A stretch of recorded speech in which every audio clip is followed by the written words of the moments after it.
Cześć moi kochani, to jest Dariusz, firma Carbohort. Jesteśmy w Maroku, w firmie Azura, gdzie od dłuższego czasu testowane było nasze podłoże pod uprawę pomidora.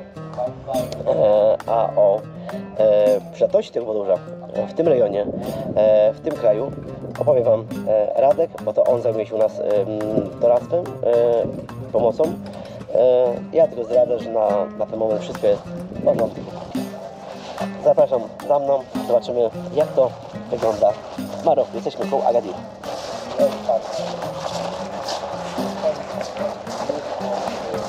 Dowody bezpieczeństwa, zapraszamy do środka.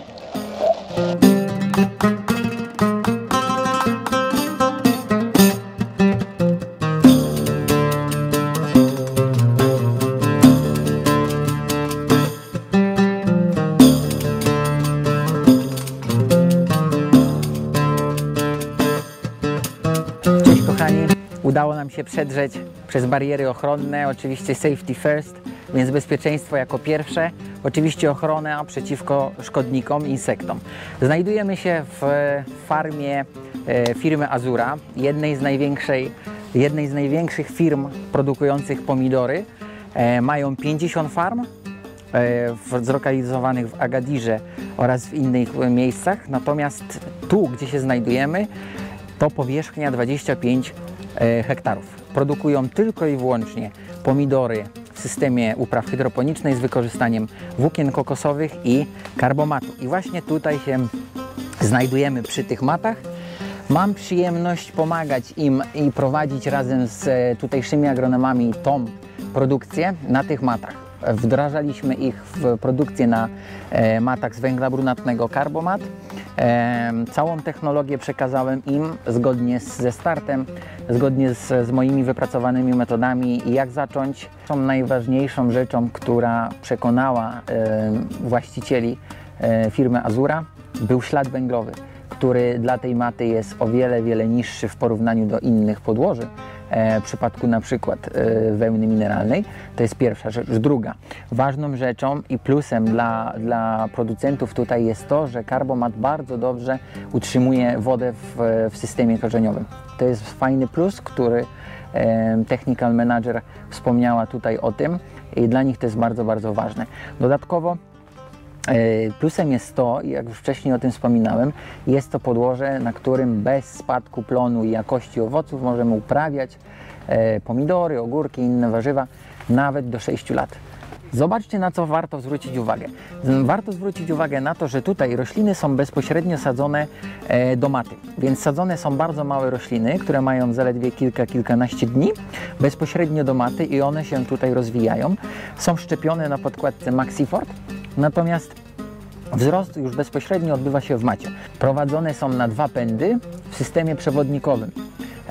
2 pędy, czyli 2 rośliny na metr kwadratowy, zgodnie z tym, co mi przekazano.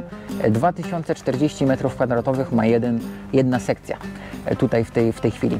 Pytałem tutaj naszą opiekunkę, crop manager, tego doświadczenia ogólnie produkcji w tej chwili w tunelach foliowych, co jest dla nich ważne. Powiedziała mi w pierwszej kolejności, że Carbomat wiąże wodę, trzyma tą wodę w obrębie systemu korzeniowego, to jest to, co wcześniej wspomniałem, to jest dla nich bardzo ważne. Dodatkowo, jeżeli chodzi o jakość owoców, w tej chwili jest porównywalnie do innych podłoży, więc jeżeli chodzi o tą wartość dodaną, jaka jest jakość tego podłoża i można ją wykorzystywać przez dłuższy czas, to jest ogromny plus. Warto pamiętać, moi drodzy, że jesteśmy w rejonie afrykańskim, więc tutaj temperatury robią swoje, wymagania wodne są duże. Jak to wygląda, jeżeli chodzi o nawodnienie tutaj? Nawodnienie rozpoczynamy o godzinie 7, kończymy o godzinie 6 wieczorem. Tutaj nawodnienie jest łączone razem z systemem radiacji słonecznej i kontrolują radiację słoneczną i na tej podstawie są nawożone rośliny. Co jest ważne, warto podkreślenia, pożywka oraz drenaż kontrolowane są codziennie. Tak samo jak rośliny są mierzone raz w tygodniu, tak pożywka i drenaż mierzone są codziennie, więc to jest bardzo ważne. Jak widzicie, zawiązanie, jeżeli chodzi o owoce, jest bardzo dobre. Wszystkie grona są zawiązane bardzo dobrze, międzywęźla są krótkie, więc to jest fajne, że ta roślina ma tak ten balans generatywno-wegetatywny, to jest na plus. I zobaczcie, jak wygląda liść. Nie ma żadnych niedoborów tutaj, to jest bardzo ważne. Całą tą technologię dostosowałem ich tak naprawdę pod nich, ale to były tylko i wyłącznie, maty są tylko i wyłącznie podłożem, które ma zakorzenić roślinę i dać ten taki pozytywny efekt i jakość tych owoców. Natomiast cała technologia była dostosowana bardziej pod nich, ale z wykorzystaniem naszych karbomatów, więc trochę zmieniłem im system produkcji, ale tylko delikatnie. Natomiast jak widzimy, efekty są bardzo dobre, roślina wygląda bardzo dobrze, bardzo zdrowo, bez oznak niedoborów. Zawiązanie jest bardzo dobre, no i jakość owoców przede wszystkim. Jesteśmy w Maroko i mówimy o Maroko, jeżeli chodzi o produkcję pomidorów, ale zapraszam polskich producentów. Zapraszam do wprowadzenia karbomatu w swojej produkcji. Ja zajmuję się tym podłożem od samego początku i mówię Wam, naprawdę warto. Zobaczcie sami, przekonajcie się o tym. To jest podłoże, które daje Wam o wiele więcej korzyści. Nie musicie wymieniać tego co roku, a dodatkowo chroni środowisko, a oczywiście Wasz budżet. Zapraszam do kontaktu po więcej informacji.